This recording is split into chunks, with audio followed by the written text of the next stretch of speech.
There's a serious delay.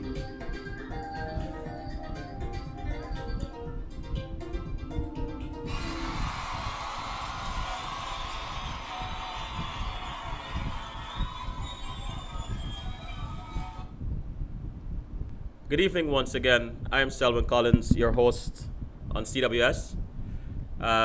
Thank you for joining us. I really appreciate those of you who are joining us for the first time. If I may take an opportunity, take a moment to introduce CWS to those of you who are joining us for the first time. It's about having conversations with people about their journeys. How are they using their gifts and talents to help others?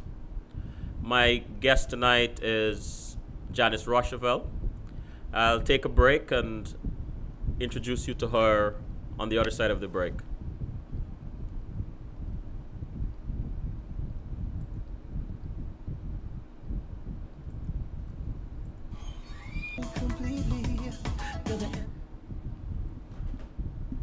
We are back. On the other side of the screen is my guest, the lovely Janis Rosheuvel. Look at that smile. And I love the rose.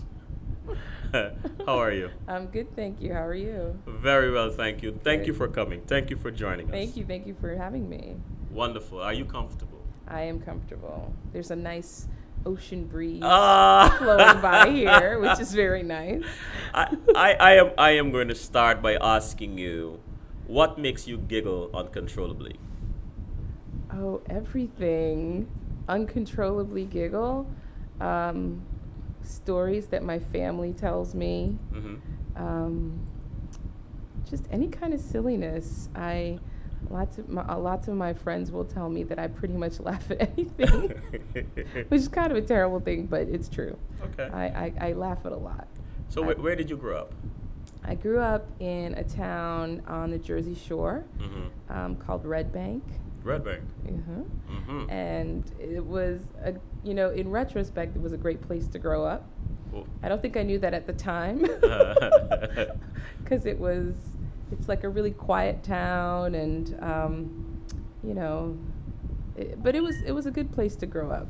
I had a really good time there. So in retrospect, why do you think it's such a good place to grow up? It has its challenges, don't get me wrong, but it also is it's a good community. Mm-hmm. Even when I go home now, I definitely feel really that is home to me because I sort of spent my formative years there. Mm-hmm. Just a sense of community. People know you. I'm idealizing it because it's got lots of challenges, but it was a great place to live and grow up. Wonderful. Because of the sense of community, it's kind of how the things I learned there about community are things I still really value. Okay. And so how do your school friends remember you? God, I don't know. I was kind of nerdy. Really? Yeah. Uh-huh. I was pretty nerdy. I think that's probably how they remember me. We'll get into that later. I see. And was there a teacher who had a particularly strong influence on your life? Tell us about that person.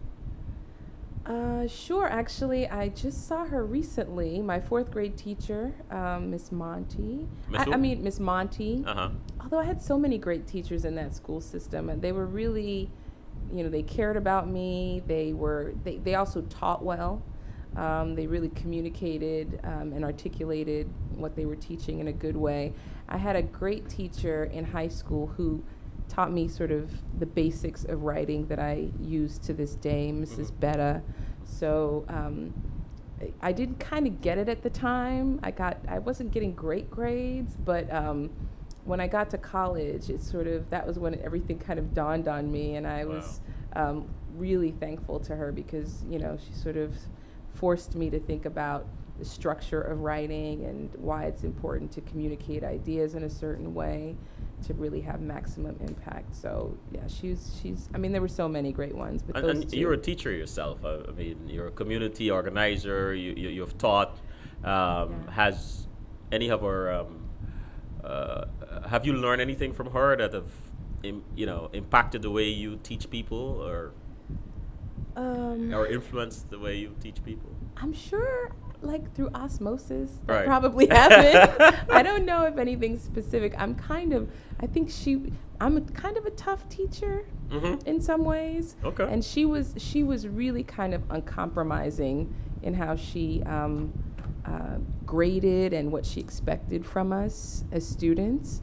And she was really kind of unyielding. And at the time, I thought, man, this is really tough. Unyielding. Yeah, well, and she was one of those teachers. I mean, she was teaching English, so of course she was really, very severe about spelling, and I've always been a really bad speller. Mm-hmm. And so she just, it doesn't matter how great your argument was, if you just couldn't like get it together and spell right or do the grammar right, she was like hammering you. So that helped me. I didn't like it at the time, but it helped me. That word unyielding.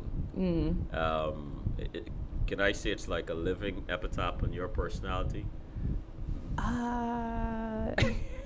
That makes me sound very severe, but it's probably kind of true.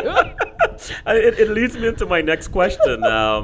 When you tell people that you're a community leader, how do they respond?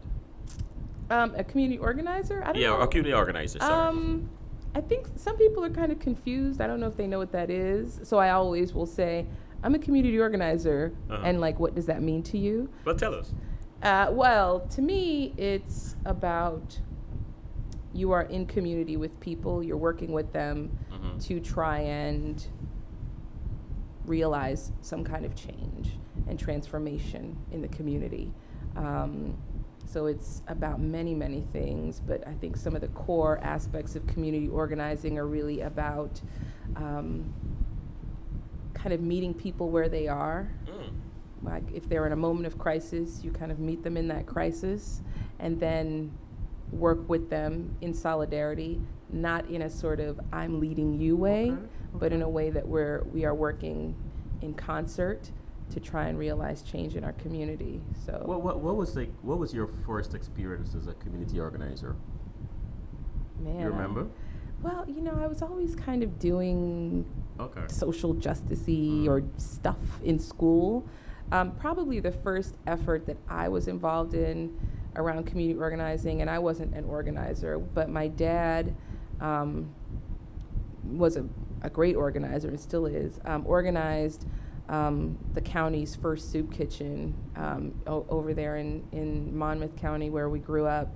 And at the time, it was in the 80s. It was a really kind of depressed time economically, similar to where we are now in a lot of ways. And hunger was on the rise in the community. And I think he and the folks he was working with really were looking for a way to respond. And they mobilized for the time, or for any time for that matter, enormous like people and economic resources to start the soup kitchen and then kind of have it be sort of spin it off into its own entity. So that, and I remember volunteering at the soup kitchen when I was pretty young. So that was probably the first kind of like social justice-y thing that I did. As you mentioned that, I feel encouraged to explore your timeline. When did this start for you? How early? What, my involvement in justice work?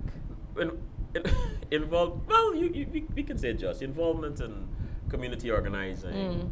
Your dad, when he organized it, how old were you then when you volunteered? This was like, I'm going to get the date wrong, I'm sure, that's all but right. I think maybe like 1984, 85, Okay. so I must have been like 7 or 8. Wow.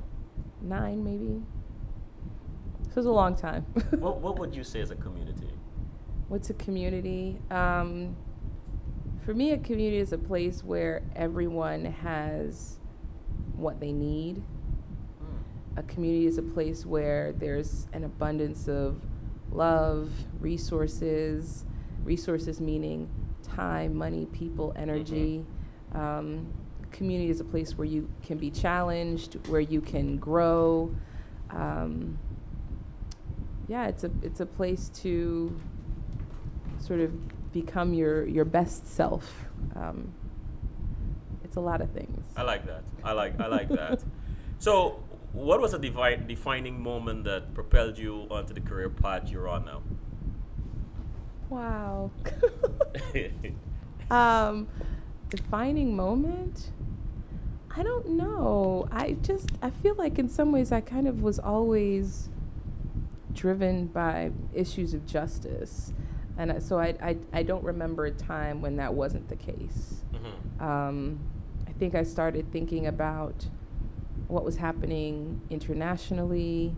I remember when I was a kid watching sort of the images on TV around the famine in Ethiopia. I remember watching sort of the economic crisis of the 1980s, and I was really young then, so I don't think I had a sense of what all of that meant, but the notion that people were in pain and in crisis, I always think really impacted me, and obviously still does very deeply. So I think that was the sort of thing that has always driven me, is sort of wanting to respond to crises, and how I have responded has evolved, obviously, but that was really the thing that has always driven me. It has always, and so still does. You're still in the fight. You're still in the struggle. Still in the struggle. Still in the struggle. Yeah. And when I speak to you about struggle, whether it's over the phone, I can detect by the tone of your voice. There's a certain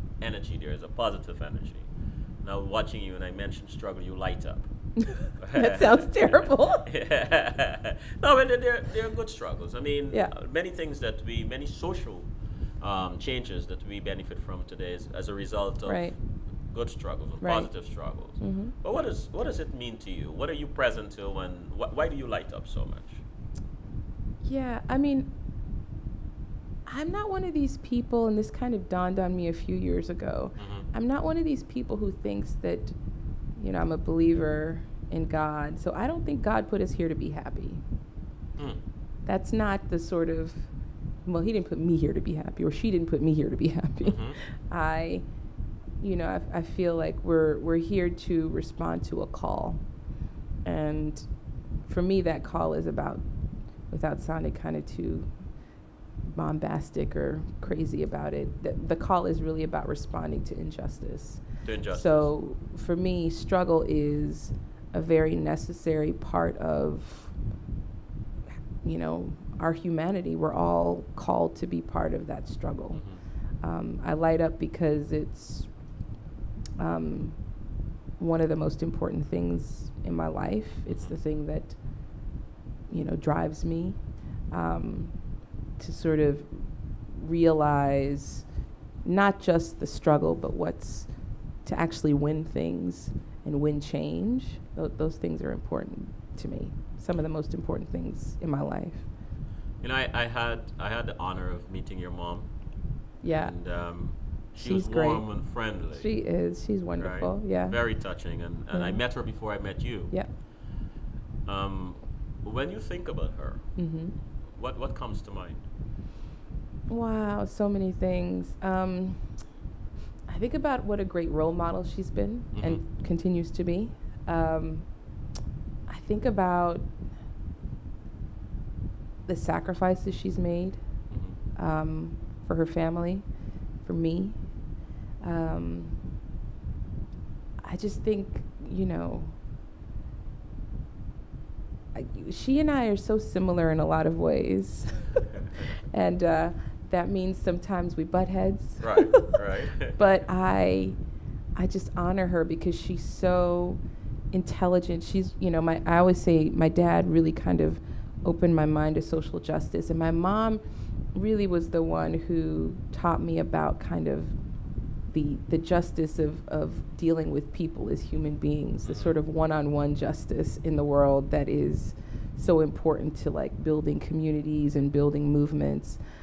So I think about her as kind of the ultimate role model and inspiration and test for me. It's almost, it's almost silly to ask someone who's a community organizer if they are a people's person. But I'm going to ask you that because I roll like that sometimes. Right. Are you a people's person? I am. I love people. I think it's great. I love meeting people. I love talking with people, finding out what their life story is about, who they are, what their dreams are, what they need, what they want for themselves and their families and communities. I love people. I also love being by myself. I mean, I really do. I need to sort of have my Janis time to like rejuvenate. But yeah, I love being with people. Also energizes me at the same time too. Let's break. Let's take a break. Let's take a break. Okay.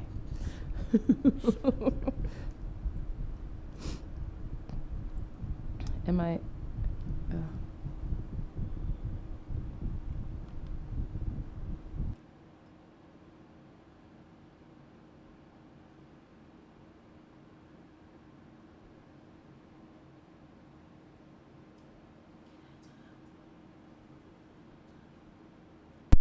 Yeah, go ahead.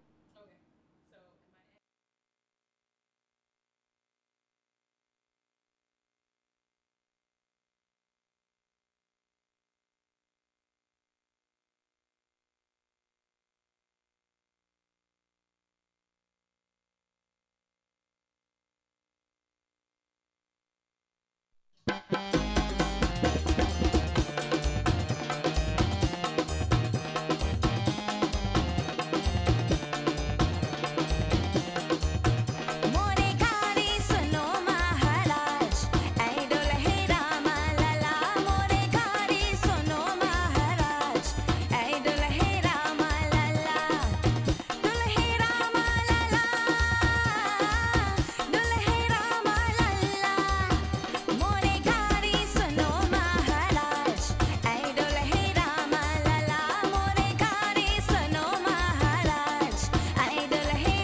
We are back. The lady next to me. I need that applause track in my apartment. Janis Rosheuvel. Janis. Yes. I want to go to the chat room. I may have mentioned to you there's a three-dimensional process. Yeah. And Mickey said Red Bank rocks. And Red Bank does rock. Mickey said, of all the places you've lived, studied, and traveled, where's your favorite?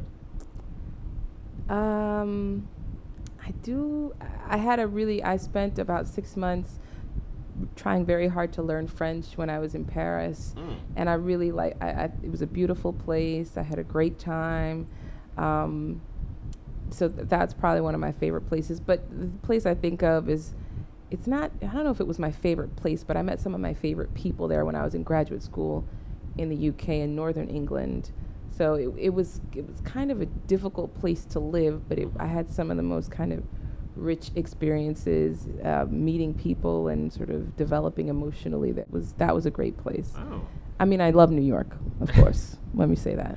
Callie asked, hi Janis. Hi. Your humility is admirable. Oh, How is your life being transformed as a community organizer? How has my life been transformed? Wow, like completely. For a long time I was a community organizer working with immigrants facing detention and deportation. And I met so many people, and still do, who when they came to talk to us, it was usually probably the worst day of their life. You know, either they were facing detention and deportation or their loved ones were. And so I just learned, I'm still pretty an impatient person, but I just learned a level of compassion, and patience, empathy, so many things. I grew so incredibly as a person when I became a community organizer, emotionally, intellectually, spiritually, just in every way,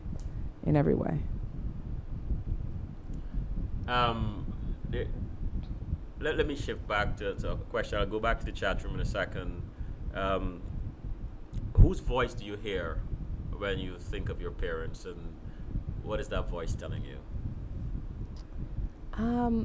Well, I always think of my mom and dad. They, a few years ago, when I was organizing really intensely, something kept coming to my mind when I thought about my mom and dad, and it was, that they have, at that point they hadn't been together for 40 years, but they have since been together past 40 years. And, have always been involved in their communities in Guyana as well as here.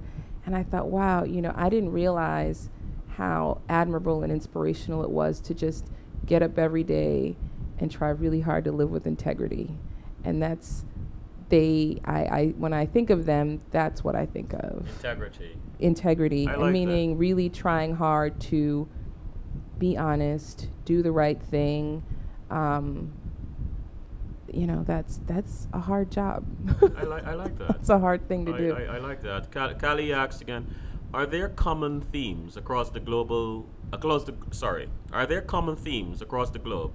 regarding social justice issues for women?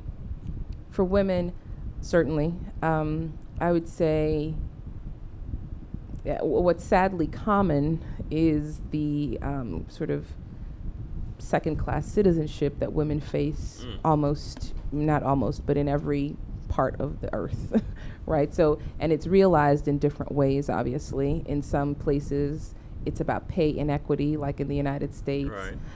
In most places, it's about women not having the freedoms of sort of bodily integrity. The threat of violence is sort of prevailing everywhere, something that women face. So yeah, there are also issues of every issue you can think of is sort of worsened if you're a woman. So if you're hungry, it's more challenging for you to get food as a woman. If you are, or a child, if you are, unemployment is an issue that faces women disproportionately in a lot of places. So there are many different themes for sure that women face internationally. Kali asked again, how are those social justice issues for women influenced by culture? It's funny, I hear that sort of like, and I'm not sure exactly what she means. I'm going to sort of take it the way I'm understanding her question, but I sort of hear the culture argument talked a lot about in reference to women's oppression. Well, this is the way our culture sees how women should be in the world. And I'm not sure, and different people will answer it differently, but I take issue with the notion that culture is the sort of the main issue about why women are oppressed. Oppression of all kinds is about power, which is why as community organizers, most of our work is really about building power. Building power. Building power. So, oppression is about taking away people's power. So culture can take away power. People with power can take away power. There are lots of different ways to sort of strip people of their power. But, I mean, the great thing about organizing is that it really is a critical tool to help people regain and rebuild power. I wonder if Kali meant when they asked that question, if there are certain specific, certain cultural, certain cultural norms that are more prevalent in certain kinds of injustices in women. I know, and you've traveled extensively. We'll get into that just now. In Africa and so on. I'm sitting here just wondering if that's what they meant by that. Yeah, I hesitate to sort of say that a specific culture makes life worse for women. I think it's a matter of, maybe it's a matter of degree. But, when I think about oppression that women face, I don't know, in South Africa versus oppression that they face in the US or in the UK or in France or Guyana or somewhere else, I go back to her original question about themes, and sort of there are very similar things happening to women in a lot of different places.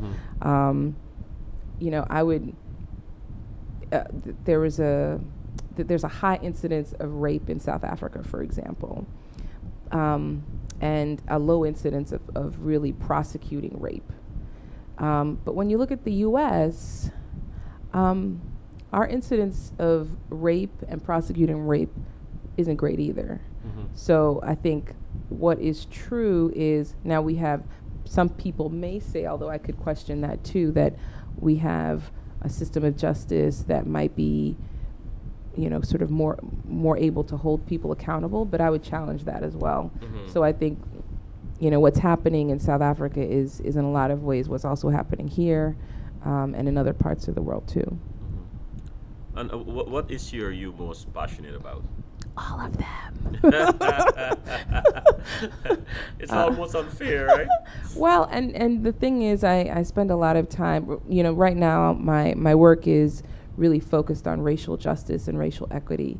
But what I find, and what I've sort of found over time, is all of the issues are intersecting, right? So if you are a woman who's Black, who is poor, there are many different oppressions and forms of resistance that can intersect. So I'm interested in, this was kind of a wonky word, the intersectionality of oppression and resistance. Say that again, please. The intersectionality of oppression and resistance to oppression. What does that mean?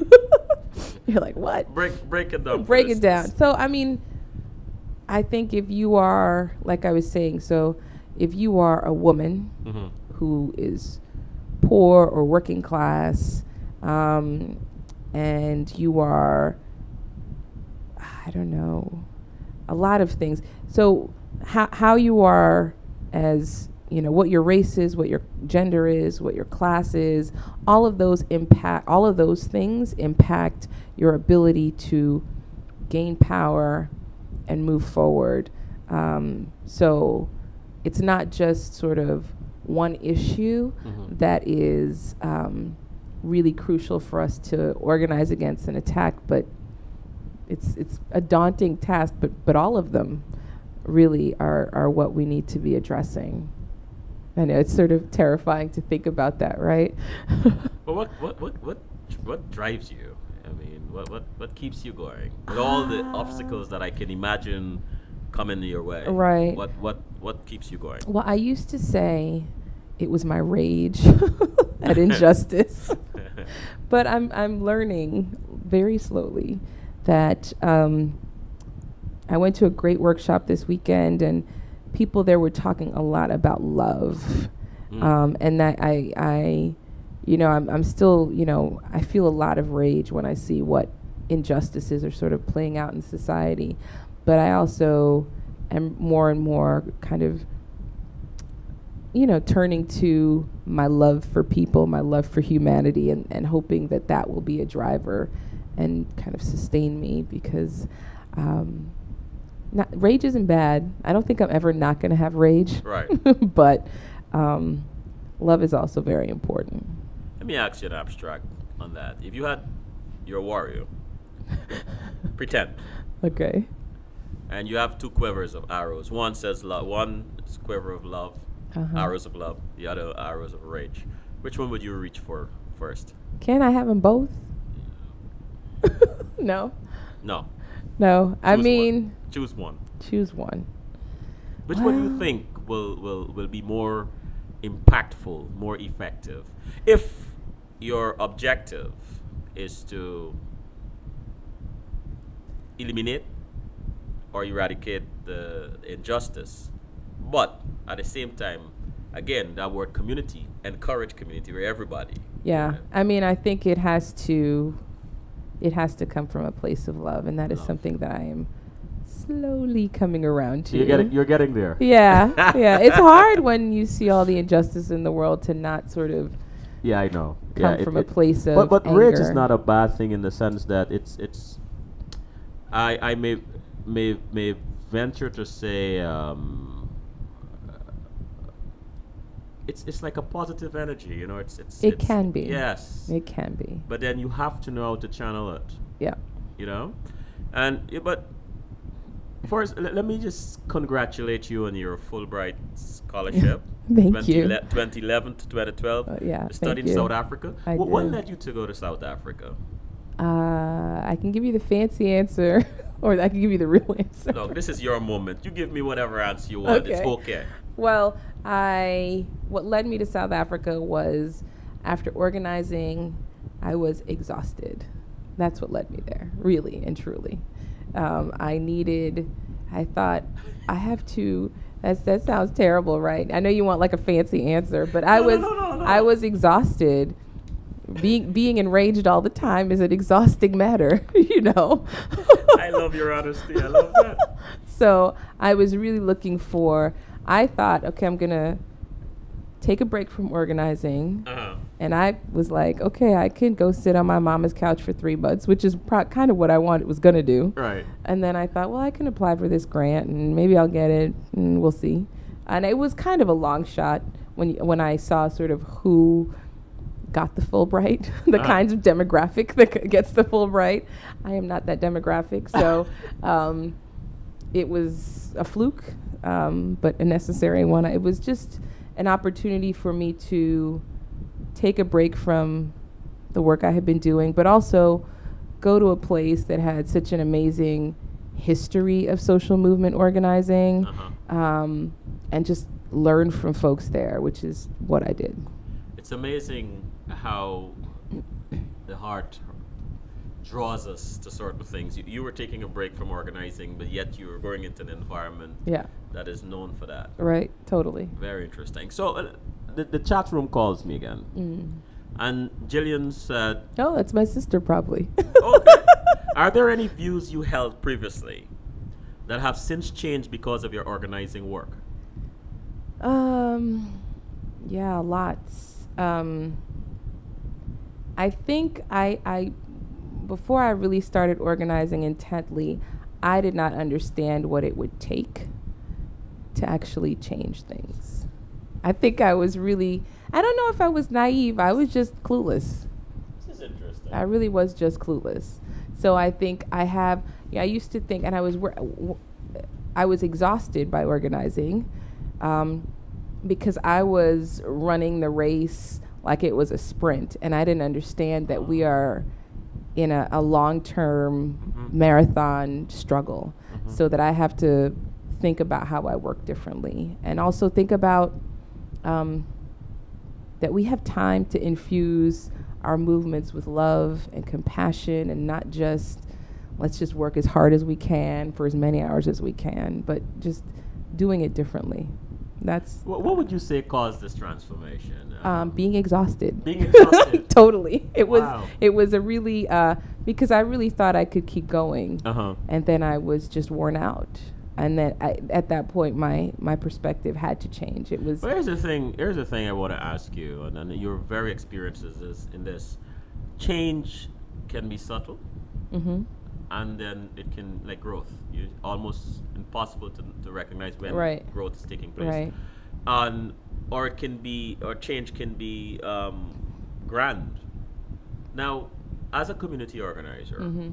as a maturing community organizer, how do you recognize when your efforts have produced some kind of change? Do you have Yeah. a metrics? Do you look for something, or I mean, I think there are lots of different ways to measure. okay.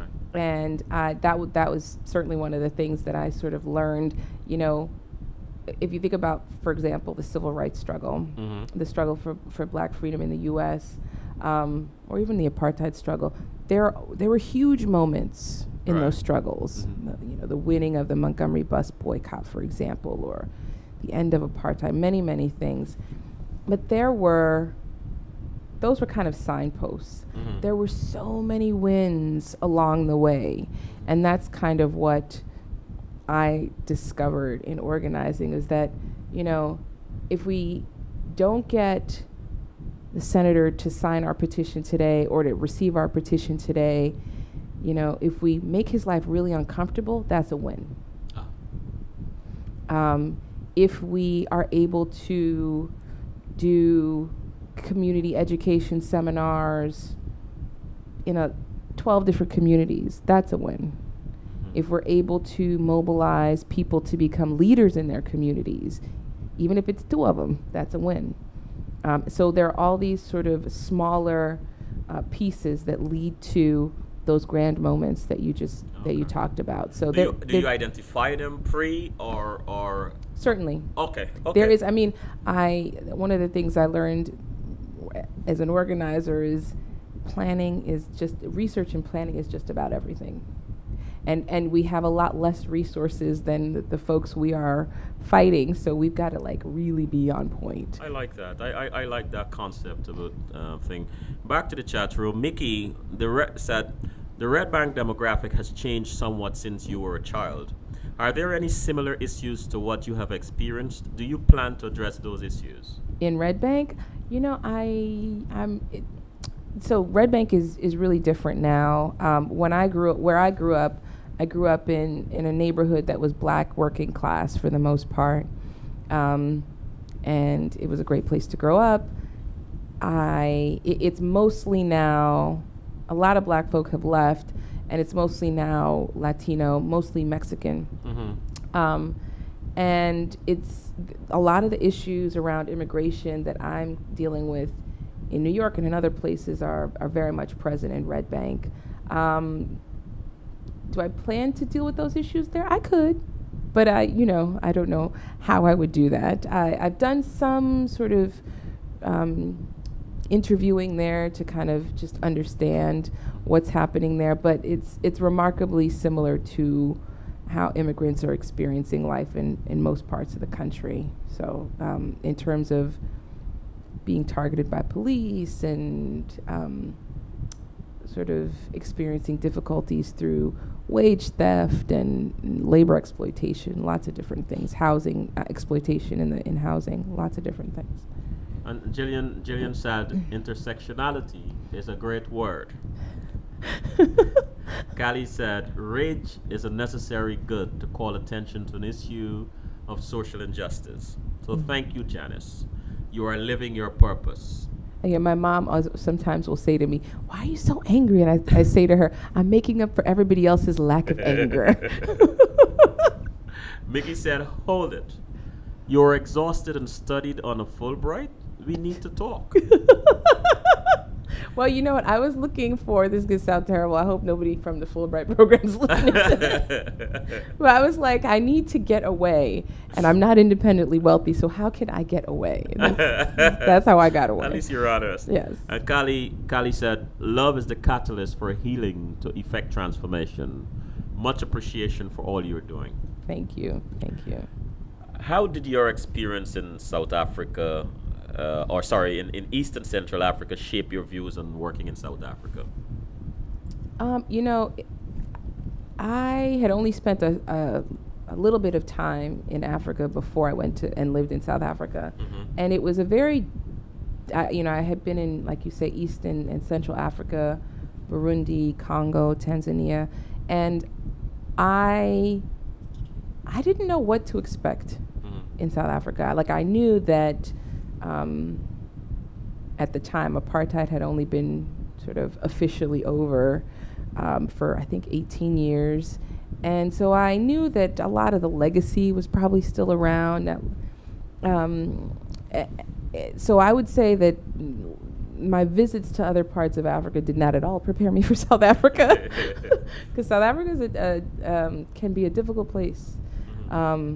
I mean, and for me, I realized that I was there with a whole bag of privilege that most black people who are there don't have.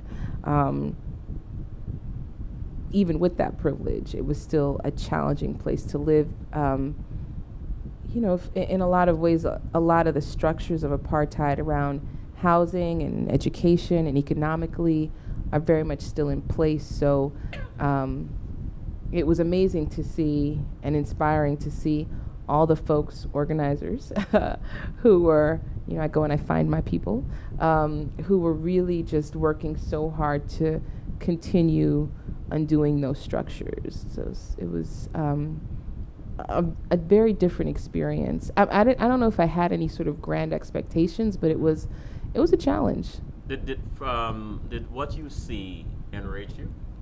Completely. It did. Absolutely. And what did it do for your exhaustion? Well, I mean, the good thing was I was there, I was studying, I was researching, I was documenting, but when I was ready, I went home and I took a nap. Took a nap? Well, because I was engaged, but I wasn't, I was much more of an observer in a lot of ways, and a documenter, so that puts you in a different role. As social media, I know you did a lot of media. Well, a lot, some. Okay, you did some media. How much of it is social media? Some of it was social media. I did most of the media and documenting stuff that I did there was, I did they're not really podcasts, but I did sort of short radio pieces. Okay. I did a little bit of writing too, for different independent outlets, mostly here, but some in South Africa too. And did it help your cause in South Africa? Well, I don't know. I think so. I think sort of documenting struggle is really important. Okay. So I think, in that regard, I think it was helpful. Did you meet anyone that made a positive impact on you? Lots of people. Lots of people. Lots of people who were. I worked a lot with migrants who were in South Africa. I also worked a lot with people who were academics, a lot of people doing community-based work, I worked a lot with folks doing housing rights work, people who live in shacks. There were just so many people, people doing environmental justice work. So it was really awesome to see how people are organizing themselves for justice there. Jillian asked, what do you think is the most pressing social justice issue in the U.S. right now? Oh, Jillian, man, there's so many. We have these conversations all the time, she and I. race is so much on my mind because it's my sort of everyday work now. I think economics. Economics. A closely tied to the environment, because I don't think you can separate them. Mm-hmm. I do a lot of traveling with my job now. I was just in Kentucky a few weeks ago, and the level of economic inequality there is pretty drastic. So, and those are things that I'm hearing from people who are all over the country. So I think that in many ways is the sort of top issue. But again, those things are, who you are as like a person of color or a farmer, those things intersect all the time. All those different things will come together. Lots of opportunity to be enriched. I am so glad Yeah. that you were exposed to the whole concept of love, because we need balance. We need balance. I mean, Yeah. rage is good, as Callie said. It's necessary when you're pursuing a struggle or fighting for a struggle, fighting injustice. But love is also very important, Yeah. because it gives you that gives you other tools. Mm. And Deborah said, "So proud of you. Sorry I missed most of this." Oh, thank you. So we spoke about immigration, and we were just talking about the social inequalities, economic inequalities, and so on. And one of the things that I am present to is xenophobia. Mm-hmm. And so I ask, how much has your exposure to it, to xenophobia in America, helped in your research and grassroots models to prevent it in Africa, in South Africa? Yeah, I mean, it was, I gained so much sort of context for how xenophobia happens, why it happens here in the U.S., and in some ways I'm sad to say, but most countries around the world who are kind of high receivers of migrants, like South Africa, like the U.S., like Western Europe, other places, are really adopting similar models to, as they say, manage migrants, which in many ways amounts to punishing migrants and punishing migration and criminalizing migration. So what I learned doing immigrant rights work here was really essential to help me understand how it's happening in South Africa. So you'd say this is a deliberate plan? I mean, deliberate Yes. strategy? I think so. I think so. I think, what I always say, like, borders have only existed for kind of 1% of human history, but we act like they are, they're how we organize ourselves now, so we act like they're the most important thing. But human migration is a really natural process, right? That has happened over millennia. So there is an effort now to really understand migrants as commodities, right? Come here, work cheaply, and when we're finished with you, we will deport you. We will expel you. We won't renew your visa. Almost like contemporary slavery. I don't think that's too far off. That's sad. It is sad. Just to pull us. Well, let me ask this other question. I want to pull us out of this abyss we were falling into. Yes. Well, let me ask you this. I have a scenario. Okay. Before my question. There's an election. Okay. And journey with me on this, huh? There's an election. You're the next president. Right? I wasn't born here. I can't be the next president. Well, journey with me, I'm please. journey. Okay, let's No? journey. No? Let's journey. Please. Yes. And you have all this power, right? Or perception of it. Depends on how you look at it, or what you know. But anyway, with all that you know, your community organizing, your rage, your experience with xenophobia, immigration, give me 3 things that you will pass to, like, ease the pain and suffering on the less fortunate. the disenfranchised, you know? Only three? Well, go for it. Well, I will say that I'll journey with you, but my premise is probably that I would never be president. Not just because I wasn't born here, but I kind of see myself as being outside of the system and really kind of pushing the system. But if I was in it, Right. In a more, I mean, I'm in it now, but I'm, in a more sort of. Say you had the power to make some change. If I had the power to make change, so if I was thinking about just kind of, we talked about this a lot, like if I was thinking about just dealing with the current crises. Yes. Universal health care. Uh-huh.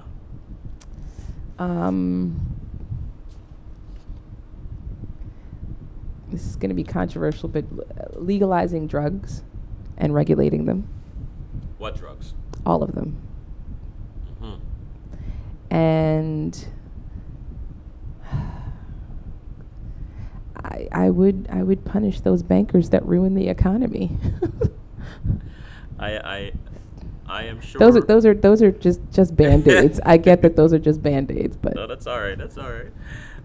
I'm sure you're not going for a loan soon, right? No, not at all. Tell us about your experience with people facing immigration incarceration or persecution.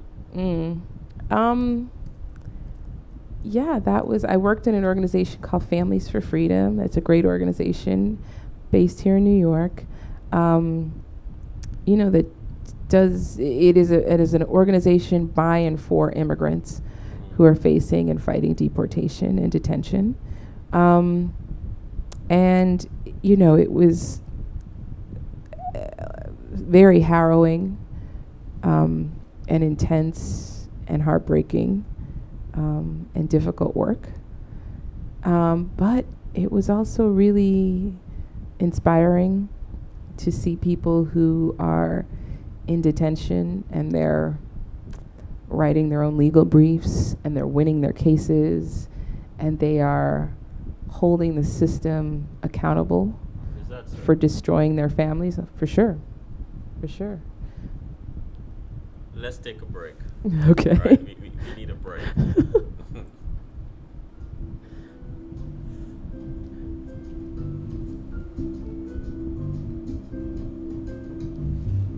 Who are these people?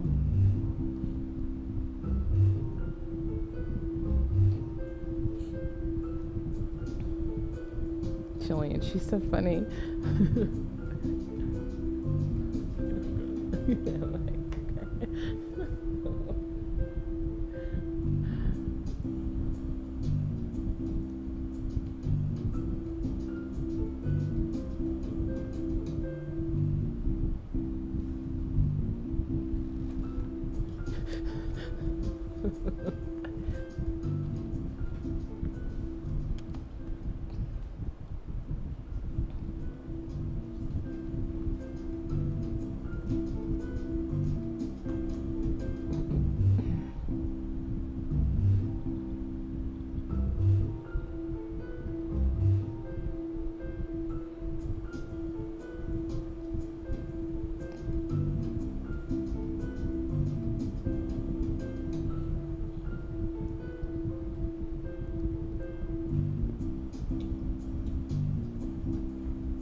We are back with my guest, the lovely Janis Rosheuvel.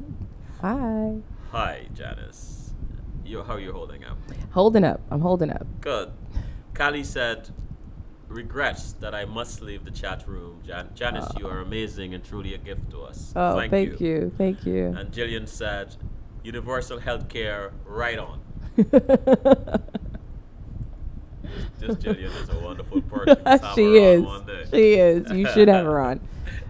What memories of being in Africa still resonate with you and inspire you today? Always where I go is the people I meet. Mm-hmm. So it's people who I met. I remember I got a call. I was like lounging one Sunday afternoon, and somebody called me who I was working with and said, "You have to go and document these corner store owners who had their corner stores destroyed because they're migrants." And I was thinking, I really want to stay here and sleep, but I went out there, and it was just kind of seeing it was so impactful. So that was, but then also seeing how people were organizing themselves and responding was really amazing too. So again, it's just the people that I met who resonate with me. So, in your opinion, what is the difference between community organizing and activism? I'm an activist, but like you can be an activist of one, right? You can be, sort of like the folks who we see sometimes strapping themselves to trees or buildings. That those people are activists. Now they might be connected to movements, right, but the difference is that activists can act alone. Mm-hmm. Community organizing is about mobilizing, doing our work together as a community. Gotcha. I admire and applaud the work you have done with Women for Women International. Mm-hmm. How do you gain the trust of these women, many of whom have suffered horrific violence, mm-hmm, to share their stories? How do you? Women for Women, that seems like 100 years ago for me. But I actually, the work that I did there was mostly based in the D.C. office. I didn't really talk with folks outside. So I was really organizing the work within the D.C. office. So I don't know how they did that. I think they had different programs. They had a program that, I don't know if they still have it or not, but that sort of trained women and gave them an opportunity to think about, for example, their housework and the economic value of their housework. So sort of what is the value that women bring to society, to their homes, to their communities, which I thought was really critical and important work that they were doing. And what is your role in your current project? My current organization, I am the person at the organization that works on racial justice. So trying to ensure racial equity within the organization, as well as working on a host of issues that are important, that I think are important for the organization to work on around racial equity. So what are the current trends in community organizing for women, and how is it evolving? Current trends in community organizing? For women. For women, I mean, I think we're, it's different. I think trends in community organizing, there's so much injustice in the world. I think a lot of times as organizers, we're really just thinking about how do we mitigate the injustice. Mm-hmm. I'm not sure. Well, yeah, so we're just thinking about resisting. I'm not sure we're at a point yet where we're thinking about what the new stuff is we're going to create. And that doesn't mean that organizers aren't awesome, wonderful people. It just means that the scale of injustice is really great. It brings me to my next question. What is the quality that you value in a good community organizer? Persistence. Persistence? Yeah, you got to be persistent. I like that. Yeah, persistence, but I also think compassion. Mm-hmm. There's somebody said to me this quote, I don't know whose quote it is, but I don't want to be a part of the revolution if I can't dance. So like not just thinking about resisting, but joy Joy, yes. as part of It's our a worthy goal. resistance. Yeah. I like that.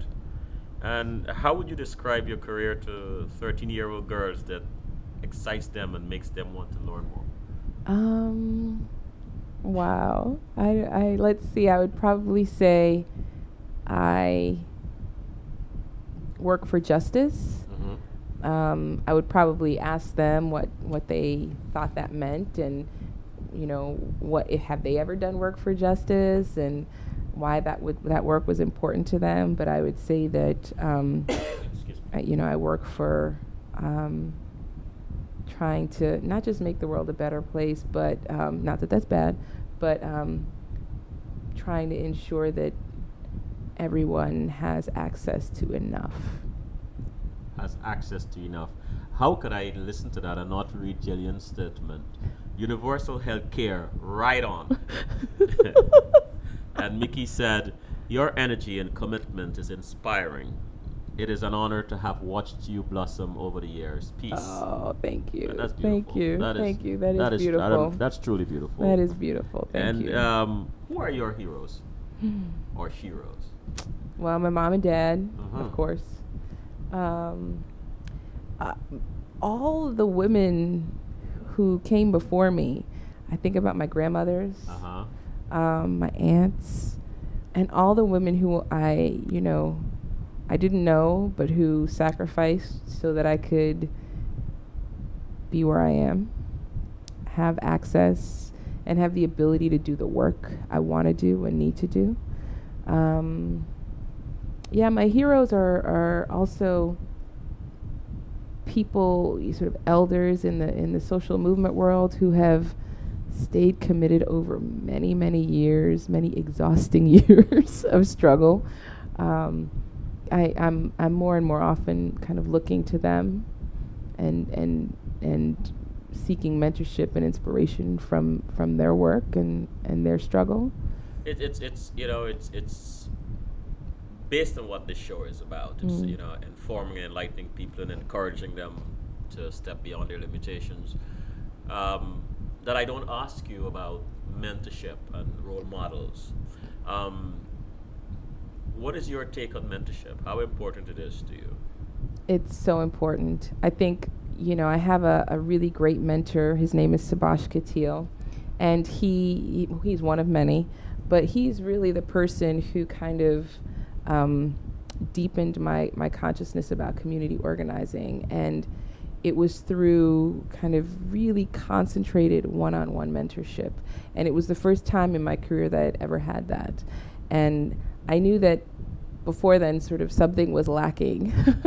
And I didn't realize what it was until I had that experience. So to me, mentorship it's still something that I need and want and seek out. And seek out. It's essential. And what about you being a mentor? I don't know if I've mentored people. Maybe I have. But I think if as a mentor, it's really important to understand, as we were talking about before, it's not about you. Right. Yeah. Right? Very important. When I call mentors that I have, people I consider mentors in my life, they listen well. Mm-hmm. They don't tell me what to do, but they give me room to actually think more critically about what I can do.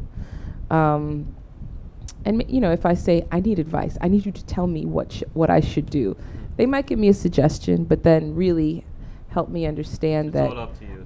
It's up to me. To you, a good mentor doesn't infuse their ideology or ideas into No, and they are concerned with you. Mm-hmm. And sort of lifting you up and honoring your skills and your worth and your knowledge.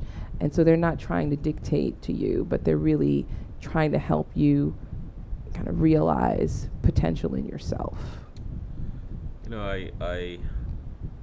I'm really touched by that. I mean, it is so important to have good mentors. And a wise man once told me years ago that to be balanced, to be in equilibrium, as a person, you must have one person, somebody that you look up to, Mm-hmm. and somebody that looks up to you. Mm. I said, wow. It's just someone who, if you're angry, you're going to do something out of that anger. That if they say stop, you will stop. Mm-hmm. And there should be somebody that reveres you or respects you in that way. Hmm. And that stuck with me. Hmm. You know, that balance, you know. Well, I definitely have the people in my mind who are saying stop. And you will stop? Yeah, for sure. Well, most of the time. Most of the time. Deborah said, I would love to see this again from the beginning. Thank you. Thank you. Deborah, you will. I should have it posted by the end of the week, probably before, but you will. Just keep going back to the website. And Jillian asked, in your travels, how have you seen racism manifest itself, and what were some of the differences from how it plays out in the U.S.? I love this question. Oh, I love this. Jillian, you're giving me all the hard questions, man. Oh, Jillian.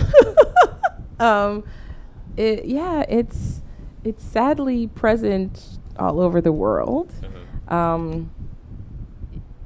You know, I had some challenges in South Africa, and I kept saying, well, it's just because I understand how racism happens in the U.S. and I'm not as savvy with how it happens there or in other parts of the world. But for example, when I was in the U.K., I was in a place that was like a former like textile industry town, that was completely depressed. There were tons of immigrants that had moved in, and so there was a lot of xenophobic attacks happening in that place.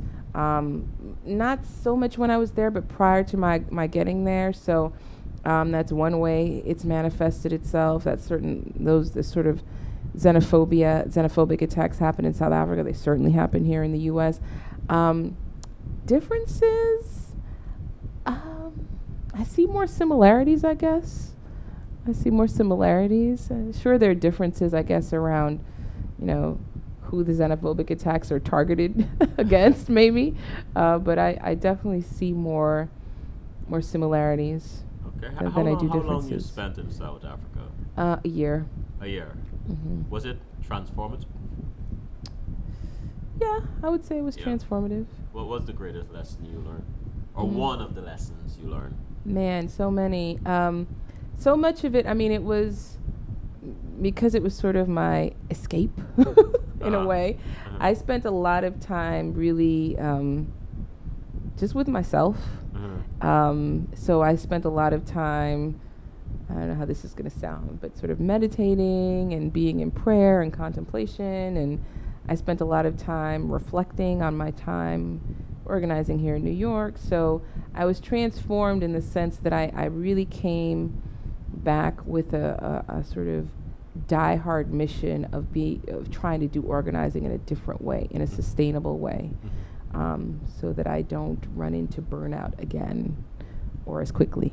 So that was a transformational thing for me that came out of that trip. I was I feel like I'm transformed every time I encounter people who are doing social movement work. Right. Looking at the ways that they're doing it that are maybe a little bit different, or seeing, drawing connections between work that I have done or work that I've seen.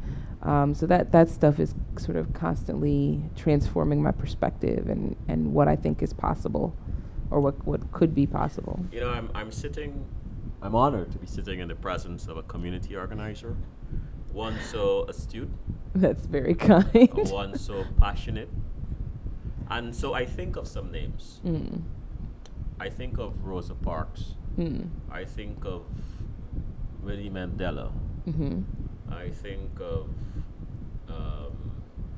even Maxine Waters. I think of the late Martin Luther King's wife. Uh-huh. When you hear these names, queens, icons Right. in our history, what comes to mind? What are you present to? Of course, they're great women who were not perfect, Mm-hmm. So I definitely I like that. Yes. I you know I love icons, but I love humans. I love their humanity. Yes. So I love not that they were flawed, but I kind of love that they were flawed. Uh huh. And are flawed. Maxine Waters isn't gone, but I love that. I just think about I mean, I cannot imagine the sacrifices that they made. Yes. Um, and I feel honored.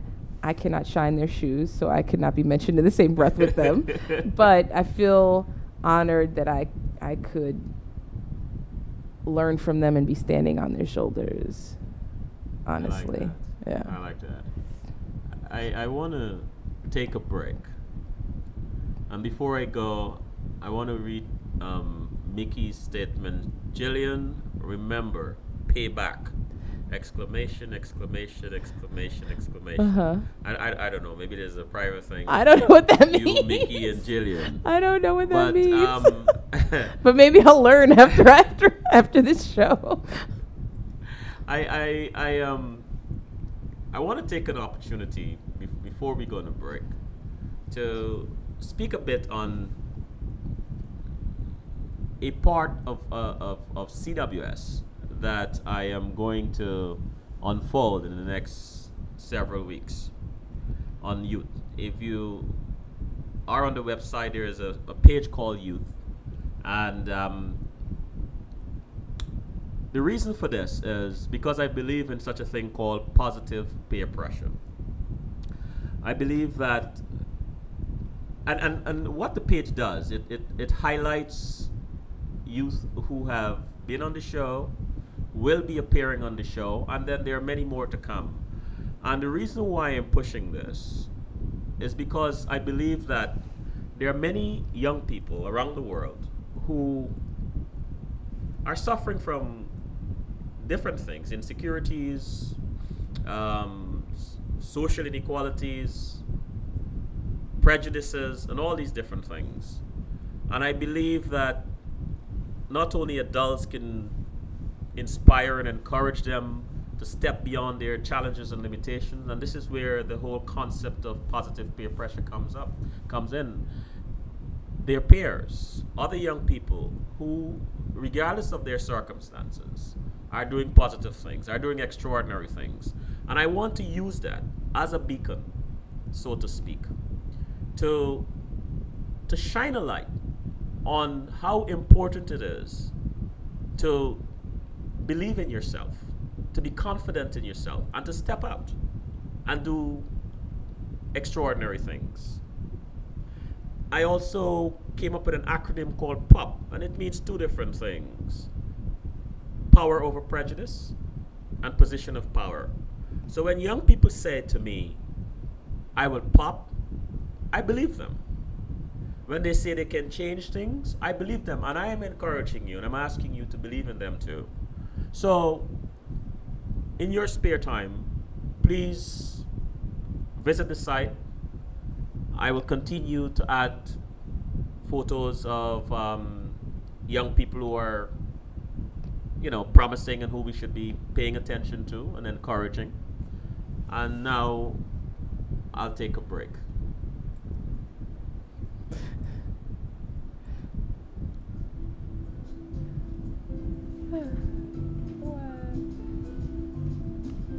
Oh, my sister.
We are back.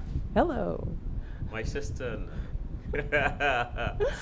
We're having a good time, aren't we? We are having fun, yeah. Wonderful. I like this three-way. You and my sister are actually interviewing me right now. That's good. Your sister Three-way Jillian? interview. Your sister Jillian. Yes. Wow. Yes. Well, in the chat room, Deborah smiled, and I just posted this comment that success is courage, strength, passion, dedication. When you'd say they can make a positive impact on the world, we believe them. When they say they will pop, position of power, power over prejudice, and the rest should be, we believe them. So, back to you, my friend. Back to me. If you were not in your current career path, what would you be doing? So, in my mind, I would be a singer. A singer? But in my reality, probably not. Yeah. Ah. I thought about that, but I have really terrible stage fright, so that would never work out. You have stage fright. When I'm singing, yes. Oh, when you're singing. When I'm When singing. you're singing. Yeah. And what do you miss most? What do you miss about your time in Paris while you attended the Sorbonne? Again, it seems so long ago. Well, I want to tell you, it was almost 20 years ago, but it was. That long? It was that long. What do I miss? I haven't been back there since, and I've been having dreams about Paris lately. I don't know. It must mean I need to go back. It was it is known for romance. That is true. Maybe that's some sort of premonition.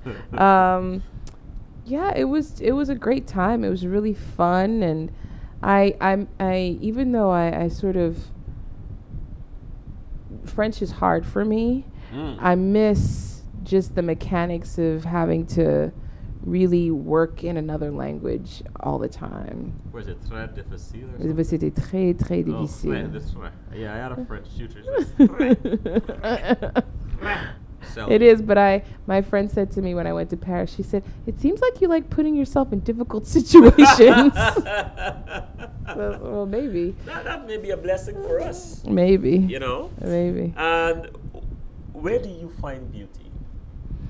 Everywhere.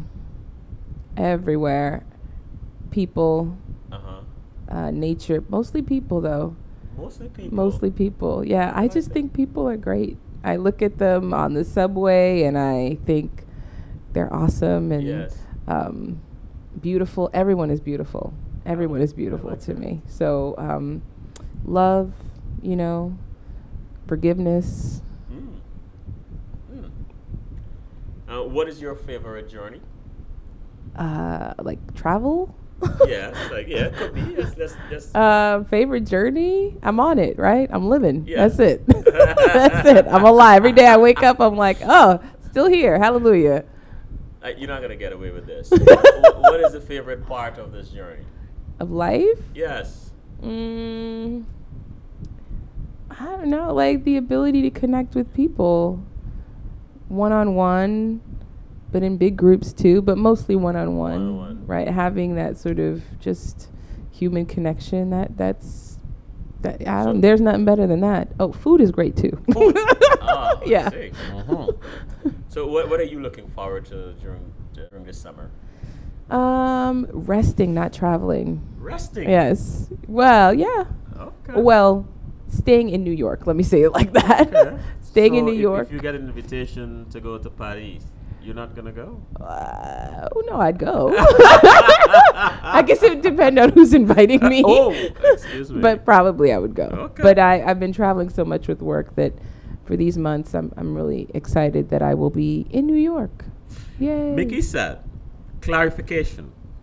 If Jillian is ever on the other side of the mic, Janis will return the favor. Yeah, very true. Very And true. Jillian said, Mickey, you are correct. She so will. Oh, this is nice. Very true. Very true. And you talk about rest. Mm-hmm. So what does relaxation look like to you? I mean, different things. Some days I really just need to be by myself. Working out. Working out? Yeah. Okay. Yeah. Meditation, sleep, good sleep. I need that. Good sleep. Yeah. But also, pampering things like, I don't know, maybe a massage, Okay. pedicure. I'm not really into all that, but sometimes. Sometimes. Sometimes. Also, but rest is also like maybe connecting with a friend or family member. It's different things. I was tempted to ask you, Mm-hmm. what makes you cry? Hmm. But then I put a comma and I said, tears of joy. Tears of joy. Sort of, I think intimate moments with friends and family really kind of hit me. I see. Tears of joy is I was in South Africa and I got an email that somebody I worked with in New York won her case and wasn't going to get deported, and that was Beautiful. really great for me. I was very happy. I cried then. Yeah, lots of things make me tear up. Lots of things. And the final question. Well, I want to ask you, if I ask you what makes you cry tears of joy, I'm going to ask you what makes you laugh out loud. Oh man, everything. I laugh out loud.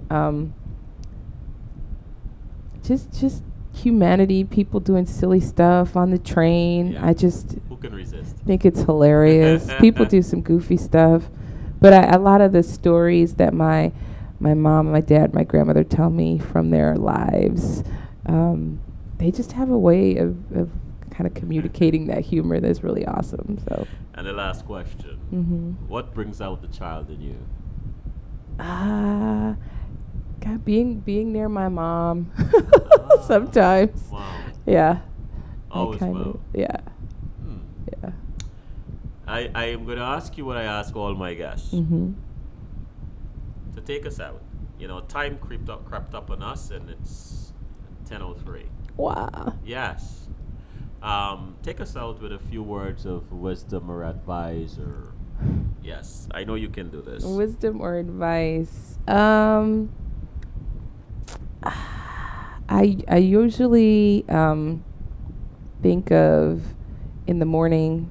I say this prayer to myself, and it's, may God grant us the grace to never sell ourselves short, grace to risk something big for something good, and grace to know that the world is now too dangerous for anything but truth and too small for anything but love.